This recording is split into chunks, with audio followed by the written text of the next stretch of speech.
the people around Donald Trump who are not in total denial, the ones who who are looking at their own data, they would acknowledge to you that if the election were held tomorrow or next week, that Joe Biden would win 375 electoral votes. That's how bad the situation is. Nothing's over, though, because, we've seen that in America in 2020, pretty much anything can happen. Pretty much everything has happened. To John Heilman's point there, history shows us no polls really matter at all right now. Nothing is certain as we approach the 100-day mark to this presidential election. Former President Mike Dukakis can tell you that. Also, ask President Hillary Clinton. Back with us tonight, Pulitzer Prize-winning historian, presidential biographer Jon Meacham happens to be the host of a very thoughtful and timely new podcast called Hope Through History, a 5-part audio documentary series exploring other trying times in American history, like the polio vaccine, which couldn't be more timely for now, and how our country dealt with those crises. He is also the author of His Truth is Marching On, John Lewis and the Power of Hope. There's the cover, a revealing portrait of the now late Georgia congressman, which comes out next month, and we can't wait to discuss that project with John. John, remind our audience, in political terms, kind of like dog age, just how long is 100 days? It's endless. And you talk about President Dukakis and President Hillary Clinton. I first heard that formulation on Election Day 1980. I remember seeing a clip of Ronald Reagan voting, and on the way out, I want to say it was Sam Donaldson, but that might be an embroidery. He said, how confident are you, Governor Reagan?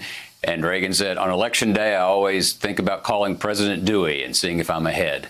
It's endless. And John, our friend John Heilemann was right. 100 days is an eternity here, not least because of the tumult of this remarkable year, the questions of the economy, the questions of the pandemic, the inherent instability of the incumbent president.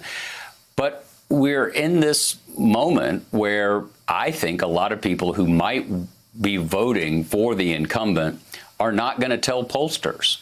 And so I think, and I know the Biden campaign is being careful about this as well, it's a long way to go.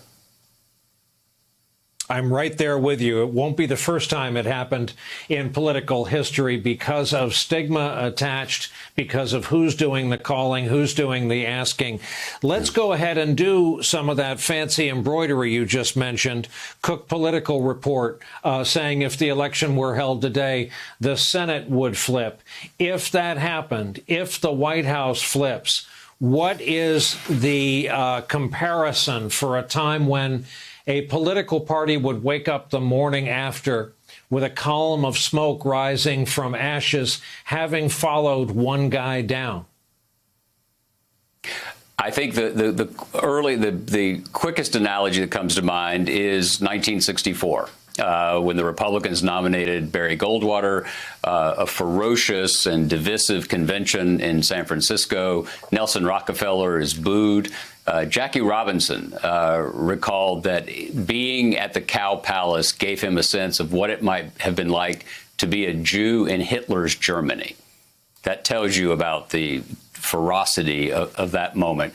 It was a blowout for President Johnson, huge majorities in the House and the Senate for him. James Reston the next day wrote a piece in the New York Times saying that conservatism was dead in America for a generation. And then, in 1966, I think about 60 House seats flipped to the Republicans. A familiar political face that people thought was gone forever, named Richard Nixon, had spent a lot of time out on the midterm campaign trail, and Ronald Reagan became governor of California. And so American politics is action-reaction. President Obama in 2008, Tea Party backlash in 2010. Trump in 2016, pretty good midterm for the Democrats last time. We are just on a knife's edge politically. It's a 51-49 nation.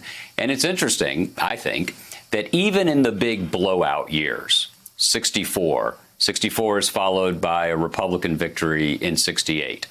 72, huge win for Richard Nixon. He's gone in less than 2 years, and President Carter wins. The White House flips in 76. There's something about the American character that we don't run in one direction with one party for very long.